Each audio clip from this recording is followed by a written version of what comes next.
Sistema Fê-Comércio RS apresenta a energia que circula, o clima que vira, a força que rola, o aperto que passa, a ideia que troca, a gente que toca, o desejo que anda, o tanto que gera, a vida que gira. Sistema Fê-Comércio RS. Com você, a gente faz a economia girar. Com você, a gente faz a vida se movimentar. Todo dia é um novo desafio. Acordar cedo, trabalhar até tarde, não fechar ao meio-dia. Feriado não é descanso, é oportunidade. Pedido após pedido, venda após venda, a gente sabe como você se sente. Melhor que isso, a gente trabalha para você se sentir mais seguro, mais preparado, mais forte. E para isso estamos sempre prontos para representar o varejo. Precisa de ajuda a qualquer hora? A gente dá uma força.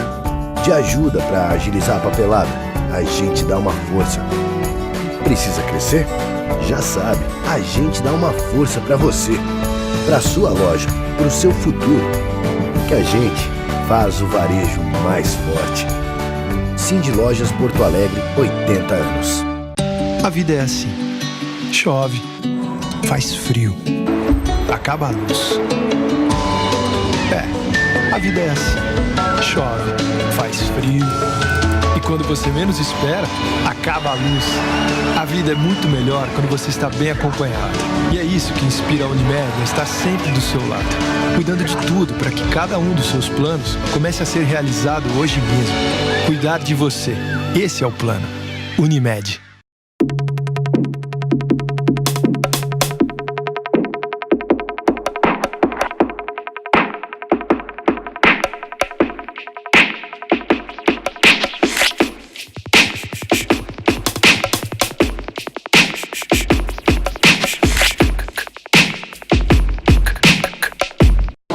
Olá, senhoras e senhores, opinião livre de hoje, direto da ADVB, que está sediando uma importante exposição. Holodomor, genocídio ucraniano. Foi um período nefasto da história que aconteceu no início dos anos 30 na Ucrânia, em que os comunistas fizeram um cerco de fome à população da Ucrânia. Mas um período duro, difícil, que não deve jamais ser esquecido. E esta exposição chegou a Porto Alegre.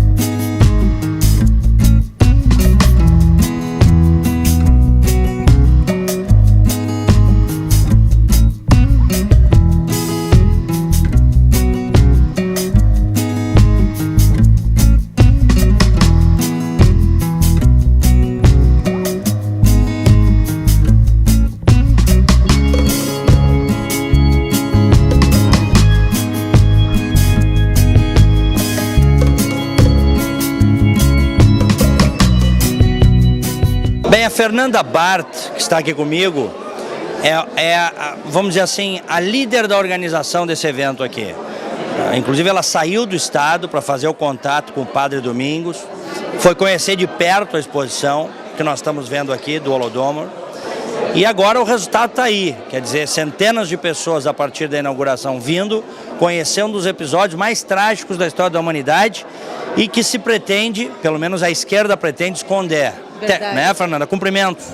Obrigada, Diego. É o seguinte, na hora em que o comunismo toma conta das mentes das pessoas, estabelece uma homogeneização da comunicação, eles têm todo o controle da imprensa e da mídia, eles escondem o que eles querem.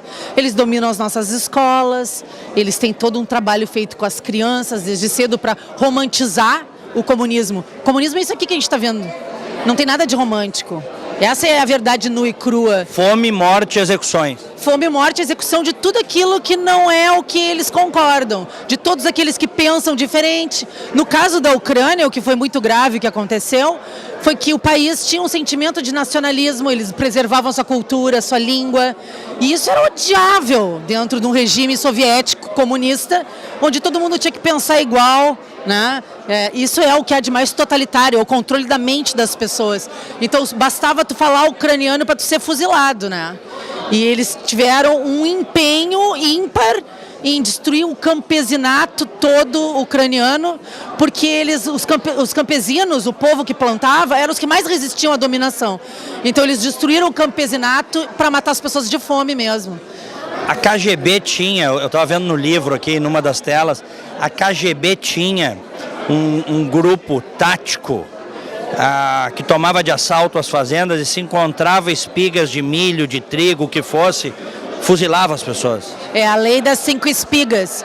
Se tu tivesse mais do que 5 miseráveis espigas de trigo em casa, tu já podia ser executado, tu e toda a tua família, porque estava além da quantidade que tu poderia guardar em casa para plantar. Aqui na exposição a gente tem muito impressionante, Diego, a lista enorme de campos de concentração, a quantidade de pessoas que foram submetidas a esse regime. Só no centro de Kiev tem uma vala comum com mais de 400 mil corpos.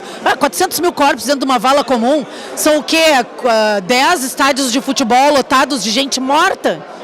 Então, isso tem que ser dito, as pessoas têm que saber que isso aconteceu, as pessoas têm que tomar conhecimento de que o Holodomor foi mantido em segredo durante muito tempo, Diego, mas não mais. Não mais. O curioso é que esse evento está acontecendo, vocês conseguiram montar aqui na aqui na ADVB, que é praticamente vizinha do Memorial Prestes, que foi um assassino, um agente da KGB no Brasil, mandou matar uma moça, a garota Elza, conspirou contra a liberdade no Brasil, ganhou aqui, ganhou na nossa cidade, para nossa vergonha, um memorial em forma de foice e martelo. Aliás, Diego, importante tu lembrar isso, porque foi esse episódio do Memorial Prestes que nos deu um empenho para trazer essa exposição para cá.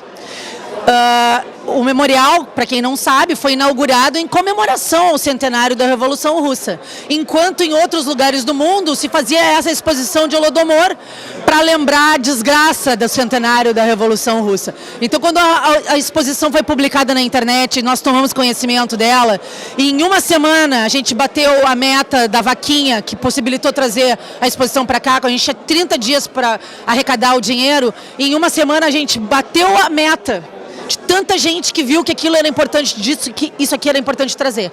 E a gente está ao lado do Memorial Prestes. E quando nós solicitamos um espaço para fazer a exposição em Porto Alegre, não tinha como. Eram 4 semanas só, os lugares já estavam todos tomados. E a ADVB nunca tinha recebido uma exposição antes. E o nosso amigo, pensador, Sérgio Maia, ele disse, deixa eu levar a questão para o conselho da ADVB, porque nós nunca fizemos exposições antes, e se tiver condições, a exposição vai ser lá. E dito e feito, foi aprovado, e a exposição veio para cá. E eu acho esse espaço maravilhoso, e que tenham muitas outras exposições daqui para frente nesse espaço, né, Diego? Sem dúvida, vocês estão de parabéns, tu sobretudo, Fernanda. E uma última questão, porque tu és uma cientista política, jornalista, cientista política, estuda isso. Por que o jovem tem uma tendência natural, né, a aderir às ideias de esquerda, às ideias socialistas, que já se demonstrou no mundo todo que não tem uma aplicabilidade razoável, sem genocídio, sem empobrecimento das nações? É porque esse lado do genocídio não é contado nas escolas. E porque a gente tem hoje uma escola, eu não digo 100%, mas a grande maioria é bastante doutrinária, né? E o jovem tem em si essa coisa que é do ser humano, de querer justiça, de querer ver o outro bem, de ter esse sentimento de solidariedade. E dizer para o jovem que é o comunismo que traz isso para a sociedade é uma grande mentira. É uma mentira dita a ingênuos que são vítimas, né, de um ensino doutrinário nas escolas, né? A única coisa que tira as pessoas verdadeiramente da pobreza é o trabalho e o sistema capitalista de verdade com liberdade de mercado. Porque é a única coisa que gera emprego, renda e possibilita as pessoas de crescerem na vida. Não é dividindo a riqueza dos poucos que tem, porque uma hora esse alguém não vai ter mais e aí está todo mundo miserável e pobre igual. É uma ideologia que vende uma mentira, vende uma ilusão. E é uma coisa romântica, né, Diego? Tu achar que tu chegando ao poder, tu vai conseguir dividir a riqueza do planeta e que ninguém mais vai passar fome, que ninguém mais... Não existe isso, né, Diego? A gente sabe que a igualdade total é uma mentira, porque as pessoas são diferentes, têm méritos e capacidades diferentes. E a única forma de tu trazer a igualdade para toda a humanidade é via fuzilamento, campo de concentração e morte, porque as pessoas não são iguais. Muito bom, Fernanda. Obrigado e mais uma vez cumprimentos. Eu agradeço a oportunidade, que bom que tu vieste aqui. Precisamos levar mais ações dessas adiante, Diego. Bem, meu querido amigo Percival Pugina, que é uma referência para todos nós, para aqueles que prezam a liberdade, né, vai fazer a palestra de abertura desta exposição, Holodomor, genocídio ucraniano, que o padre Domingos estava me explicando ali, Pugina, que o mais conhecido é o do início da década de 30, mas que houve outros na década de 20 e na primeira fase da Revolução Comunista, segunda metade do século X, da década de 10 do século passado. Enfim, tu vais abordar, qual vai ser o foco da tua exposição aqui? Eu vou falar sobre a Revolução Russa, sobre o comunismo, os instrumentos através dos quais o comunismo, como linha de pensamento político, se perpetua através do tempo, as técnicas e estratégias que são usadas para iludir a opinião pública, as consequências desta ação no sentido da ocultação dos fatos históricos, como este que dá motivo a esta exposição, a ocultação de todas as verdades que não servem e que não convêm para a propagação das suas ideias, bem como a distorção daquelas que são usadas para justificar e dar conteúdo e força à sua presença na atividade política. Eu vou discorrer a respeito desses assuntos, vou fazer uma breve narrativa de como aconteceu a Revolução Russa e vou dar alguns primeiros passos numa área que normalmente fica fora dos relatos históricos dos comunistas e dos trechos dos textos que nós encontramos na internet, que é aquilo que aconteceu na Rússia depois da Revolução. Porque a Revolução pode encontrar lá as suas justificativas nos regimes do czar, mas ela certamente afunda, sob o ponto de vista político, sob o ponto de vista moral, sob o ponto de vista da sua exemplaridade para qualquer coisa que sirva e seja boa, a partir do momento em que os comunistas assumem o poder. Ali aconteceu aquilo que depois levou 74 anos para ter um fim na Europa. Pugina, uma coisa que sempre me intriga é como é que os comunistas tratam a morte das pessoas, de dezenas de milhões de pessoas, como uma coisa absolutamente natural, se o objetivo é a implantação do socialismo? Não, eles dizem que os números não são esses, eles dizem que isso é conversa de fascista, não é? Porque eles não reconhecem. E jogam num contraponto, dizendo que o capitalismo matou muito mais. E aí eles fazem a contabilidade que querem, porque eles são peritos nessa retórica de enganação.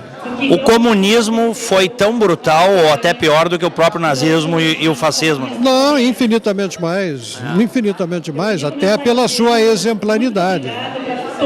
Porque ele serviu de exemplo para outras. O comunismo iniciado na União Soviética serviu de exemplo para outras revoluções, não é? Com os resultados desastrosos de sempre. Isso é uma outra coisa escandalosa. Não está um bom produto, não tem um resultado significativo, não tem um estadista que possa ser citado sem causar vergonha, não tem uma economia que se sustente, não tem uma democracia que possa ser exibida, só tem discurso, conversa e fracasso. É uma das coisas mais fascinantes da história estudar como isso acontece. Um abraço. Obrigado, obrigado. Bem, nessa belíssima e ao mesmo tempo impactante exposição do Holodomor, eu tenho a satisfação de conversar com o padre Domingos Miguel, que veio do Paraná, e que é um grande incentivador e organizador disso que nós estamos vendo aqui, que começou lá, né, padre? Começou. Essa já é a 7ª exposição aqui, primeira fora o Paraná. Conte para nós do que se trata o Holodomor. Holodomor significa assim, etimologicamente, holot é fome, morete é exterminar pela fome. É tirar todo e qualquer alimento para que as pessoas morressem à fome mesmo. Não podia... Foi o que aconteceu na Ucrânia no início da década de 30. Não. Foram 3 períodos. Já logo depois a tomada do Império, que foi em 1917, e já em 21 até 23 houve a grande fome, onde 8 milhões de pessoas passaram fome. Morreram 3 milhões. Não morreram mais porque a Cruz Vermelha ainda atuava na região. Depois a Cruz Vermelha foi expulsa e demorou mais ou menos uns 8 anos, uma coisa assim, ou talvez mais. Em 32, 33 houve a grande fome que o mundo conhece, onde morreram de fome 10 milhões. E além de fome, fuzilados e deportados. Então, mais ou menos 12 milhões de pessoas a Ucrânia perdeu. Pois é esse Holodomor que eu me referia do início dos anos 30, que é seguramente o mais conhecido.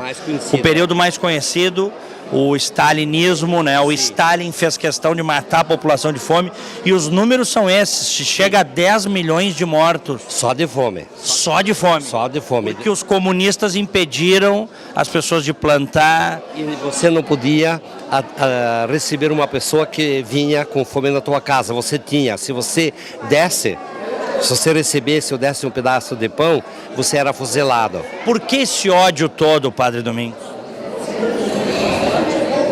Não se sabe, não dá para dizer assim corretamente. Sabe-se o que aconteceu. Tanto é que eles queriam as terras e eliminar o camponês, principalmente o camponês. Porque os russos queriam os comunistas queriam as terras dos ucranianos. Sim, por causa que a Ucrânia tinha e tem as melhores terras, que são terras negras, onde o cultivo do trigo é fantástico. Por quê? Por causa das terras negras. Mais agricultáveis, vamos dizer assim. Sim, dá para dizer assim que essa terra negra, ela é igual a um humus. Humus que nós compramos ali para pôr na tem abundância na Ucrânia? Tem, mas ela foi levada muito, né, até o mundo pedir a proibição, porque foi levada com trens até Cazaquistão. A Rússia queria, depois que ela tomou o Cazaquistão, naqueles estepes a Rússia queria plantar algodão e levou aquela terra negra, misturou com areia e as chuvas e o tempo lavou e não existe mais nem na Ucrânia nem no Cazaquistão aquele humus, aquela terra negra que foi levada da Ucrânia. O que ficou dessa história toda, desse desespero todo, impossível de esquecer? A Rússia, digamos, ou melhor, o regime soube esconder.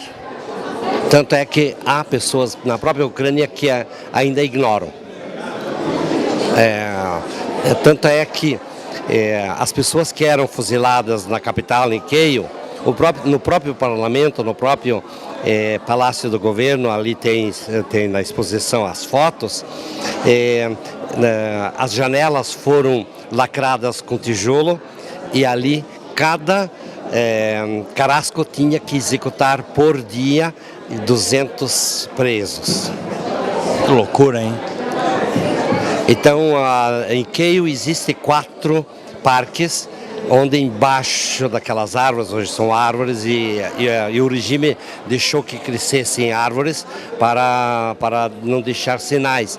Num deles existe 4 milhões 400 mil pessoas enterradas só num bosque, num parque. E esta exposição, Padre Domingos?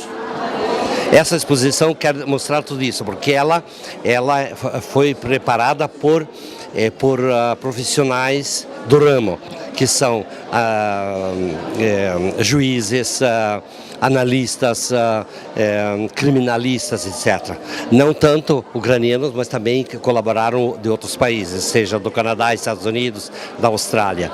Então, ali tem uma parte que vai mostrar que houve uma comissão internacional que pesquisou e existem 6.000 e poucos livros que contam essas histórias. São narrações revoltantes e ao mesmo tempo você não sabe o que dizer. Cumprimentos pela sua iniciativa e pelo fato de o senhor ter topado vir a Porto Alegre trazer essa exposição, que é sobretudo uma exposição de reflexão. Ela não tem, digamos, essa exposição não tem finalidade de julgar, digamos, o ódio, ou dizer que esse partido ou aquele é melhor, nada. É mostrar para o povo, para a humanidade, que jamais devemos esquecer, porque isso pode se repetir em alguma parte no mundo. Um abraço. Obrigado. Advogado José Antônio Rosa vindo prestigiar esta exposição, que é uma exposição dura, né, difícil até de ser absorvida, porque trata de um genocídio que aconteceu lá na Ucrânia, protagonizado pelos comunistas, que mataram milhões e milhões de pessoas, simplesmente por estas não concordarem, né, com a instituição do regime comunista. Esta exposição que está acontecendo aqui, do Holodomor. Prazer de encontrar, Rosa. Prazer, Diego. Prazer em encontrá-lo aqui nessa exposição. É importante a gente fazer essa leitura da história da forma correta, né?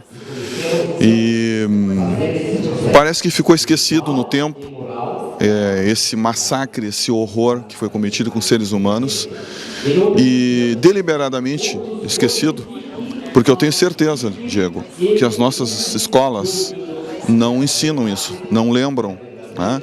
Todas as pessoas sabem, têm conhecimento, ainda que superficial, do que ocorreu com o povo judeu, que foi massacrado também pelos nazistas, mas eu tenho certeza também que as pessoas não têm conhecimento do que efetivamente aconteceu sob o regime comunista com os ucranianos e com tantas pessoas e com tantos povos onde essa desolação passou. O comunismo vem deixando, né, porque ainda existe, ainda tem gente que defende essa praga, mas o comunismo vem deixando ao longo da história, ao longo de todo esse tempo de sua existência, se nós contarmos com a União Soviética, são mais de 100 anos. Ao longo desse tempo tem mais de 200 milhões de pessoas assassinadas, e com um detalhe, são os próprios irmãos comunistas, próprios povos comunistas, né, em tempo de paz. Não foi um conflito, uma guerra entre nações, não. Dentro do próprio país, dentro do próprio regime, os comunistas matam seus próprios irmãos, né? E no caso da Ucrânia, mataram de fome, né? Não só de fome, também fuzilaram aqueles que não concordaram com o regime, né? E por que a gente tem que lembrar isso, Diego? Tem que lembrar porque, infelizmente, no Brasil, nós temos um partido comunista, nós temos comunistas, nós temos, aliás, no Brasil hoje, nós fomos observar, querendo ou não, a maioria dos partidos e dos políticos brasileiros ou são comunistas ou tem algum viés nesse sentido, pelo menos no socialismo, né? E exatamente o comunismo, o socialismo e o comunismo são exatamente esses dois que trouxeram essa desgraça, esse desastre para a humanidade. Então é importante que esse tipo de disposição seja mostrada, seja colocada à disposição da sociedade, para que as pessoas tenham conhecimento para poder depois fazer suas escolhas, né? Ninguém quer o nazismo, né? Obviamente que ninguém quer o nazismo. Todo mundo fala mal do nazismo, tem que falar mal do nazismo. Hitler é considerado um monstro por muita gente e realmente é um monstro. Agora, nós não podemos esquecer do comunismo. Por que muitos intelectuais, né, professores, né, tentam de alguma maneira absolver Stalin, Lenin, né, Pol Pot, Fidel Castro? Psicopatas. Só psicopata, só gente doente mental que foi para a política, né, com todas as suas perversidades, e colocaram sob o seu jugo milhões de pessoas, e outros milhões foram mandados para as covas, né, muitas covas rasas, aqueles sepultamentos coletivos, né? Então é importante que a sociedade tome conhecimento disso, que as pessoas venham aqui e tragam os seus filhos, né? Tem muita gente que leva os seus filhos para assistir um homem pelado, né? Expor os seus filhos a uma situação dessas, e que venham aqui ver a realidade nua e crua da história, porque essa perversidade aqui gerou todas as outras, né? Essa perversidade que estão fazendo com o ser humano é a perversidade que gera depois as pessoas submeterem as próprias crianças a outros tipos de perversidades que hoje estão incrustados nessa ideologia que quer destruir a nossa sociedade de alguma maneira. Então é bom que a sociedade tenha conhecimento, que essas exposições sobre esses tipos de situação sejam mostradas, sejam colocadas à disposição da sociedade, para que as pessoas tenham conhecimento e saibam efetivamente o que vem acontecendo, para poder fazer as verdadeiras escolhas. Um abraço. Obrigado, Diego. Alexis Efremides está aqui comigo, foi candidato a vice-prefeito em Porto Alegre, é um liberal e tem uma relação muito próxima da Ucrânia, laços de sangue, eu diria, de família. A mãe dele ucraniana, o pai dele grego. E hoje você está aqui prestigiando essa exposição, que é muito cara ao povo ucraniano, né, Alexis? Sim, a exposição é muito cara e vou dizer uma coisa, o Holodomor ficou oculto das informações mundiais durante muito tempo e após a queda da União Soviética, essa informação foi descoberta de novo, foi aberta e desde então isso está sendo falado. O genocídio ucraniano foi gigantesco, maior até nas estimativas que o Holocausto judaico. Tá? Ambos absolutamente situações inadmissíveis numa sociedade ética, decente, honesta, num mundo, num planeta honesto, decente. E isso, olha, eu vou dizer uma coisa, eu estou assim tocado aqui dentro de mim, tá? Porque eu só estou aqui hoje porque meus bisavós e a minha avó com 12 anos vieram antes de morrerem, tá? Tinham terras, tinham plantações, zona rural e vieram sem nada. Perderam tudo para os comunistas. Tudo para os comunistas, a Revolução Soviética, e vieram para cá nos anos 20, após a primeira fome da qual escaparam e antes da segunda fome, que foi a grande fome onde morreram 12 milhões de pessoas. E isso aqui toca a gente e eu fico assim impressionado em como é que pode Porto Alegre, uma cidade que se supunha desenvolvida, inaugurar um memorial ao comunismo aqui do lado. Sinceramente, olha, isso aqui me dói aqui dentro, me dói. Eu fico assim emocionado com isso aqui, tá? Porque é uma questão de família, de sangue, de ética, tá? E mostrar às atuais e futuras gerações, né? Isso aqui que todos nós estamos vendo, é uma maneira de mostrar às pessoas que a gente tem que prezar a liberdade, lutar pela liberdade. Se cai em mãos de totalitários, acabou. A menor minoria é o indivíduo. No momento em que o direito individual não é respeitado, todo o resto vai por terra. Direito individual é fundamental. Vida, liberdade e propriedade. Isso tem que ser respeitado. Por isso que esses regimes estatistas, socialistas, eles vão contra a iniciativa individual. Todos deram errado, nenhum deu certo. Tu estás com um traje típico ucraniano? Graças à minha avó, que 2 décadas atrás costurou de punho, aqui no Brasil já, essa camisa típica, que é uma camisa exatamente das mais típicas da Ucrânia, essa aqui. Essa camisa a gente usa, inclusive, nas apresentações de dança. Eu fiz durante cerca de 10 anos da minha vida parte num grupo de dança folclórica ucraniana, na nossa comunidade ucraniana aqui em Niterói. O grupo se chama Grupo Solovei, o qual eu tive, inclusive, a honra de presidir o grupo. E é um grupo forte, existe até hoje, e a dança ucraniana é uma coisa fantástica, acrobática, linda, compreende? Então, a cultura ucraniana é muito rica e, felizmente, a tentativa soviética de tentar exterminar a cultura ucraniana, homogeneizando todo mundo, como se todas as pessoas fossem formigas iguais, e não são, cada indivíduo é diferente, é único, não conseguiram fazer isso. Felizmente hoje a cultura ucraniana sobrevive e é forte. Um abraço.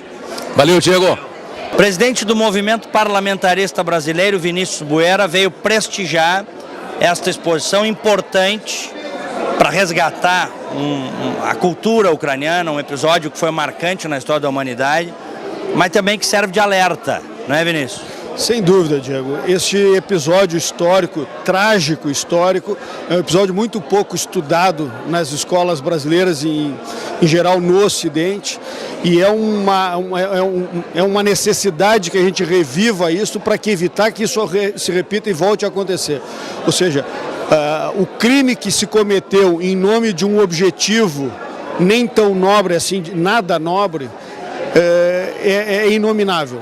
Ou seja, matar mais de 12 milhões de pessoas de fome, de frio, em nome de uma ideologia que todo mundo sabia que não ia dar em lugar nenhum, é um negócio que não se pode deixar acontecer novamente. E tudo isso limitando a liberdade. E o que nós temos visto hoje em todos os regimes totalitários, principalmente os regimes totalitários de esquerda, é a diminuição da liberdade em nome de um ideal de igualdade que nunca vai se concretizar. Então nós temos que mostrar isso para todas as gerações para impedir que aconteçam novos regimes totalitários que causem um dano tamanho à humanidade. O Percival Pugina lembrou no seu speech ali que é uma coisa surpreendente, que os jovens usem camisetas do Che Guevara. É triste, porque quem conhece a história de Che Guevara sabe que Che Guevara não gostava de homossexuais, Che Guevara não gostava de homens, não gostava de mulheres, não gostava de crianças, não gostava do ser humano. Era racista? Era racista, não gostava de negros. E hoje o que nós vemos é numa passeata de LGBT, pessoas utilizando camisetas do Che Guevara. São jovens que perderam a sua vida através da repressão do Che Guevara. Hoje nós temos jovens utilizando inclusive o uniforme de Che Guevara, com a boina, com a estrela vermelha e com camisetas. Pessoas que desconhecem a verdadeira história de Che Guevara. Quem conhece Che Guevara abomina Che Guevara. A esquerda nas últimas décadas teve o controle, a hegemonia do discurso. Isso terminou, Vinícius? Não, infelizmente não terminou. Ainda não? Não terminou e vai demorar muito tempo para terminar. A gente, olhando as escolas, principalmente no Rio Grande do Sul, em especial, mas no Brasil de forma geral, nós vemos que a partir do final dos anos 70, este discurso da esquerda dominou os professores e, por conseguinte, dominou as gerações. Nós temos gerações idiotizadas do final dos anos 70 para cá. Essas gerações desconhecem a verdadeira história do que aconteceu nos países socialistas, desconhecem a história das revoluções socialistas, desconhecem a história, inclusive, da mudança do sistema de revolução, a esquerda largando a revolução violenta através da morte, do golpe de Estado e pela mudança, pela revolução cultural, pela tomada do poder através da cultura, através de entrar no sistema, a tomada do poder por dentro do governo, que é o que foi aplicado aqui e continua sendo aplicado. É só nós olharmos os livros do MEC, os livros que são distribuídos nas escolas e as provas, inclusive a prova do Enem, que foi feita agora recentemente, faz 2 meses, que nós vamos ver que está muito presente, inclusive nas redações. As crianças que escrevem redações que não seguem esta ideologia danosa, elas são zeradas na correção. Ou seja, para mudar isso ainda vai levar muitas gerações, porque nós vamos ter que mudar primeiro os professores, mudar as faculdades que formam esses professores, para depois nós começarmos a mudar as gerações. Então isso é coisa que vai levar no mínimo mais 2, 3 gerações, é coisa para 50, 70 anos, infelizmente. Um abraço. Muito obrigado, Diego, um abraço para todos nós e que todos tenham acesso a conhecer um pouco mais da história da Ucrânia, a história da humanidade e as tragédias que ocorreram em nome do socialismo.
vida é assim. Chove, faz frio, acaba a luz. A vida é assim. Chove, faz frio. E quando você menos espera, acaba a luz. A vida é muito melhor quando você está bem acompanhado. E é isso que inspira a Unimed a estar sempre do seu lado, cuidando de tudo para que cada um dos seus planos comece a ser realizado hoje mesmo. Cuidar de você. Esse é o plano. Unimed.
Bem, a Rosani Pereira, que está aqui comigo, uma amiga de longa data, é hoje ativista política. Está envolvida em grandes eventos já há muitos anos em Porto Alegre, no sentido de trazer a liberdade, um sentimento de liberdade cada vez maior à cidade. E, portanto, participa da organização desse belo evento aqui na DVB. É bom te encontrar, Rosane.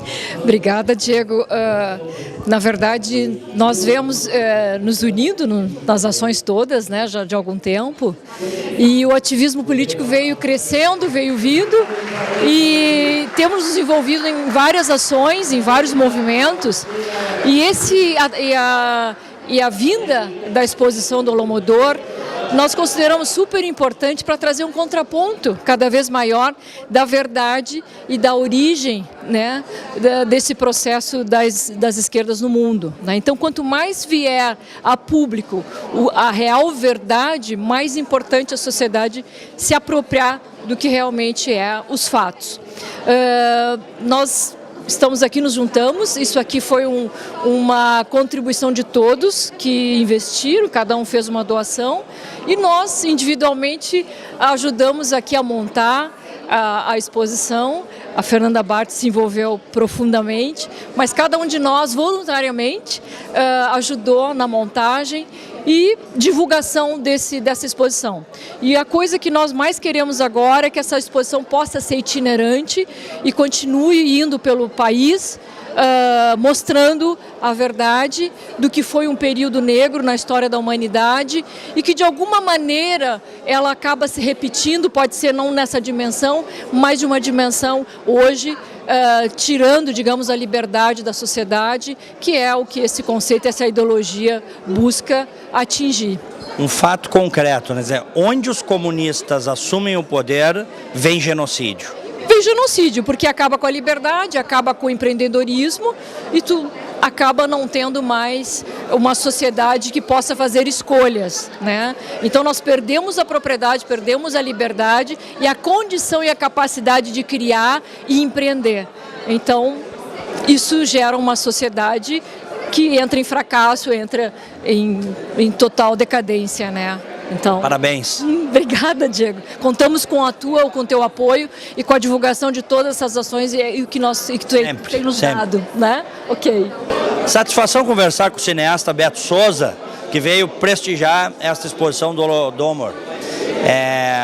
Que o padre estava me dizendo ali que é Holodomor. Holodomor. O H tem som de R. E que foi um período marcante da história da humanidade. Milhões de mortos, fuzilados em gulags, campos de concentração, sobretudo mortos de fome, em razão dos embargos, dos cercos comunistas à Ucrânia. E aprendesse isso na escola, Beto? Exatamente, isso que é o que a gente estava conversando antes. É evidente que eu não aprendi.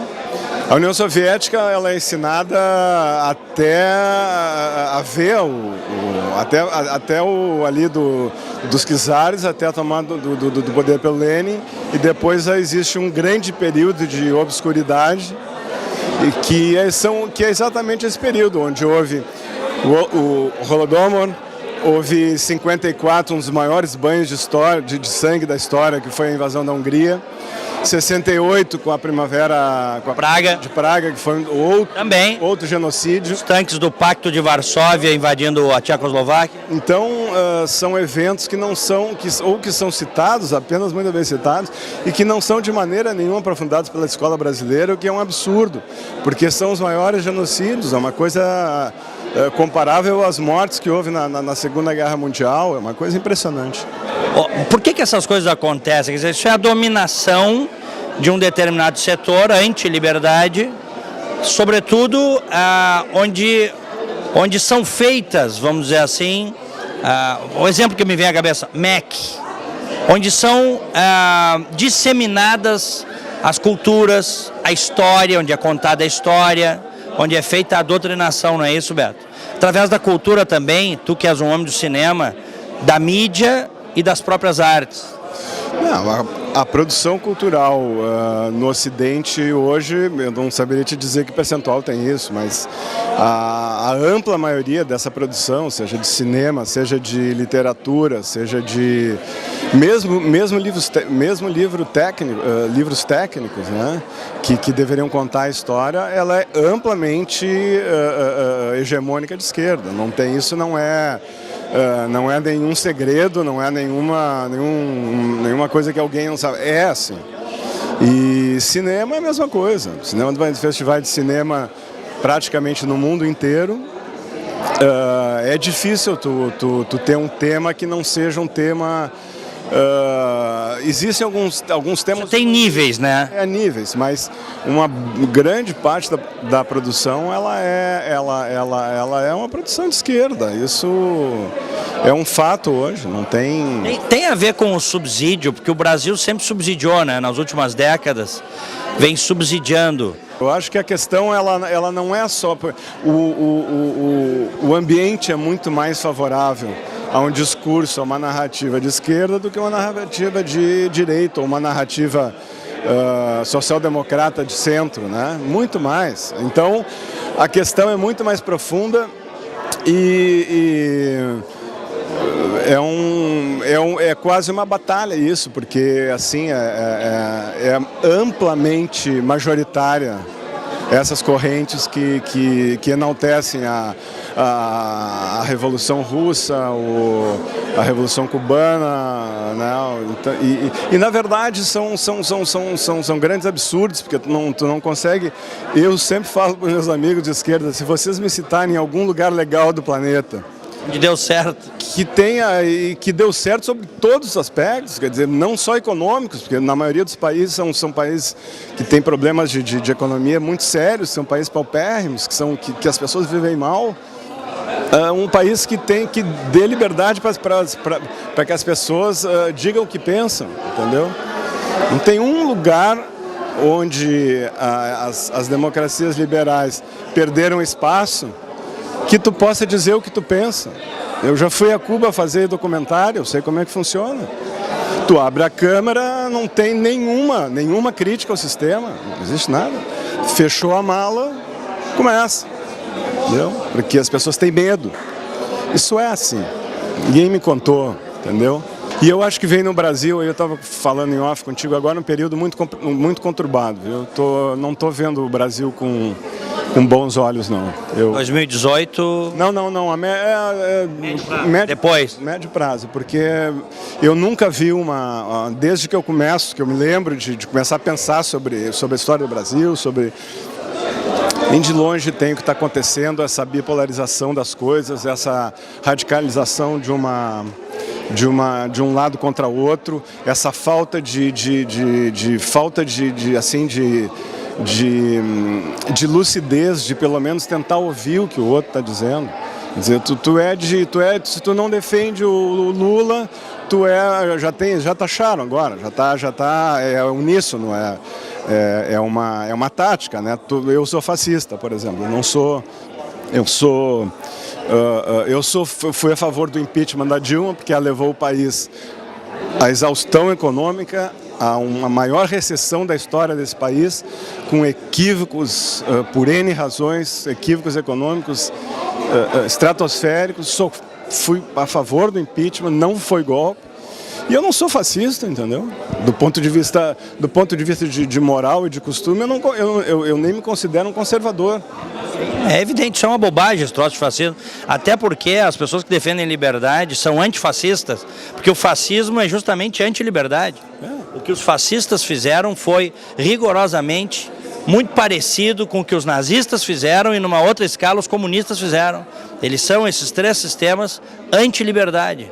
Então, portanto, quem defende a liberdade não pode ser fascista. É ou não é? Claro, é. Agora vai explicar isso para as pessoas que não têm conhecimento histórico.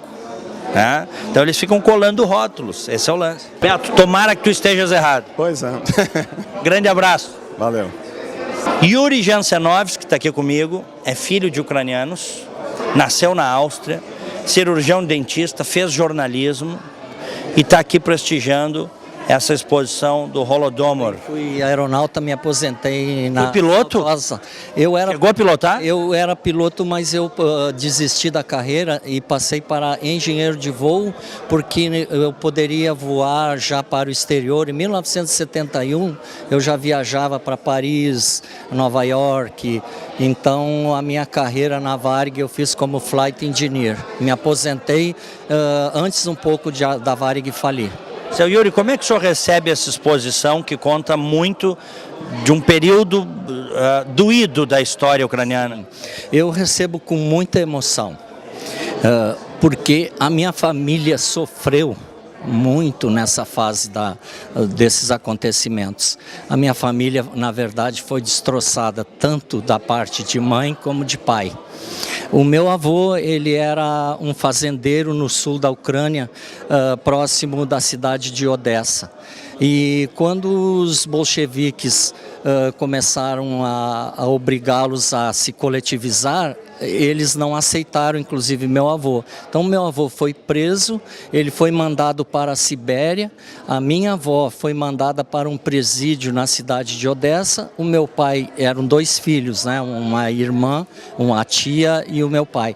O meu pai, pequeno ainda, em tenra idade, foi jogado nas ruas e era, inclusive, proibido alguém ajudar a cuidar. Ele era alimentado numa praça por pessoas que eram da família, mas sentavam discretamente, deixavam algum pacotinho e iam embora.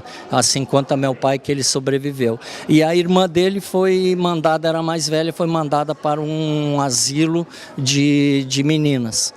E meu avô acabou enlouquecendo na Sibéria, ele foi trazido, e 5 anos depois da queda do muro da cortina de ferro, estive na Ucrânia, visitei essas terras que pertenceram ao meu avô, e o interessante é que eles estavam devolvendo essas terras. Uma prima irmã minha estava lá e ela não tinha condições de assumir aquilo porque virou uma fazenda coletiva, e as pessoas que moravam naquela fazenda, ela teria que, se ela assumisse as terras, ela teria a responsabilidade como se fosse a patroa daquele povo. E eram mais de 2.000 pessoas, meu avô tinha uma extensão de terra razoável.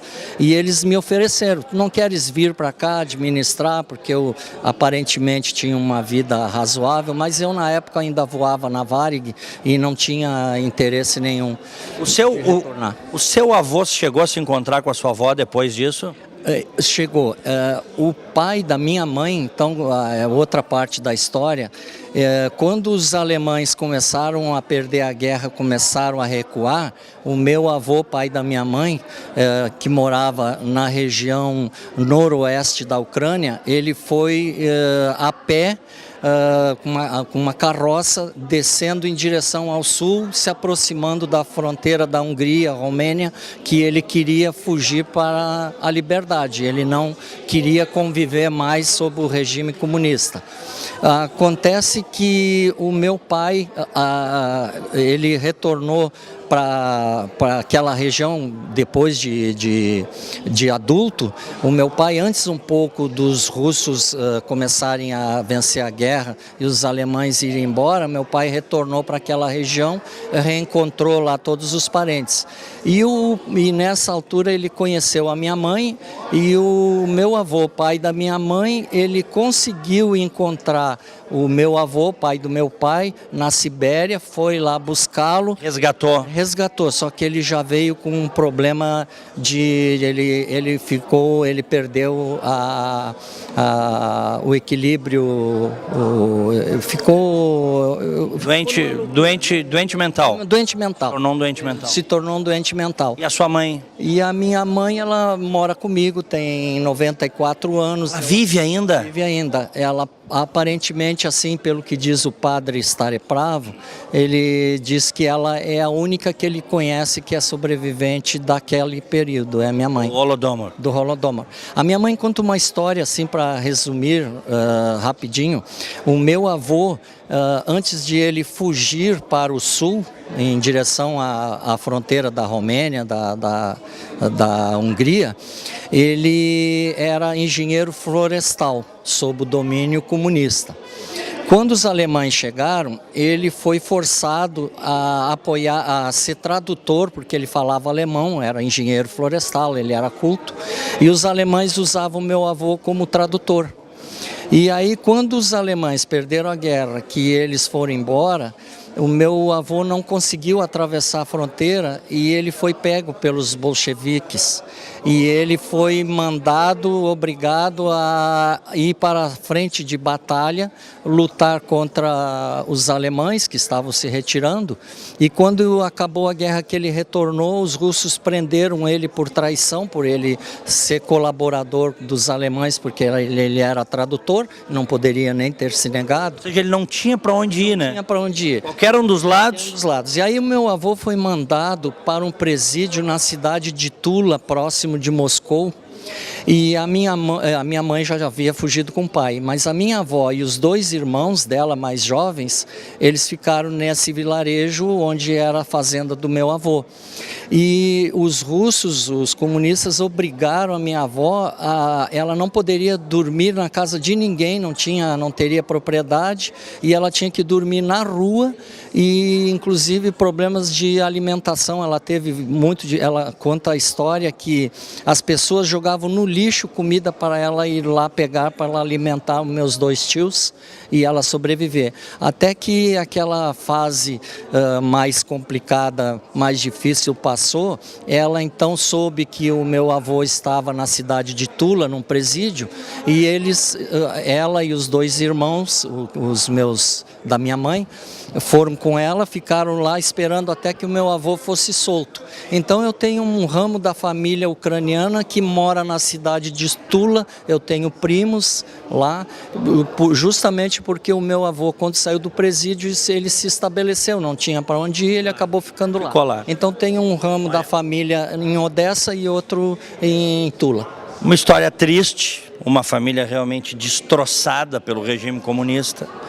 E isso é um pouco do que se vê aqui nessa exposição. É duro, mas a gente precisa contar para alertar as atuais e futuras gerações de que não há glamour no comunismo, que os regimes socialistas inevitavelmente empilham cadáveres. Eu, para não ofender os comunistas, que eles até nem merecem um tratamento respeitoso, eu chamo eles de dodóis da alma, doentes da alma, porque é inadmissível que depois de ver mais de 100 milhões de seres humanos mortos, famílias destroçadas, como por exemplo tem como um ídolo alguém como Che Guevara, que na ONU toma do microfone, que a Cuba era acusada de fuzilar, e ele disse: fuzilamos. E ele disse: sim, nós fuzilamos Fuzilaremos e continuaremos fuzilando. Psicopata total. Psicopata, exatamente. Quando o Stare Pravo, o padre, falou, eu até falei um pouquinho mais alto. Quando ele disse eles são doentes, tal, ele diz psicopatas, é o que define eles. Uma última... Eu preciso encerrar com o senhor, quero lhe agradecer muito. Tudo bem. Obrigado pela entrevista, eu vi que o senhor em determinado momento ficou emocionado, isso certamente mexe com a sua história, com as suas raízes. Verdade. Senhor Yuri, obrigado, viu? Um abraço. Sobra uma história de canibalismo que numa outra oportunidade... Uma outra o senhor nos conta. Exato. Um abraço. Todo meu.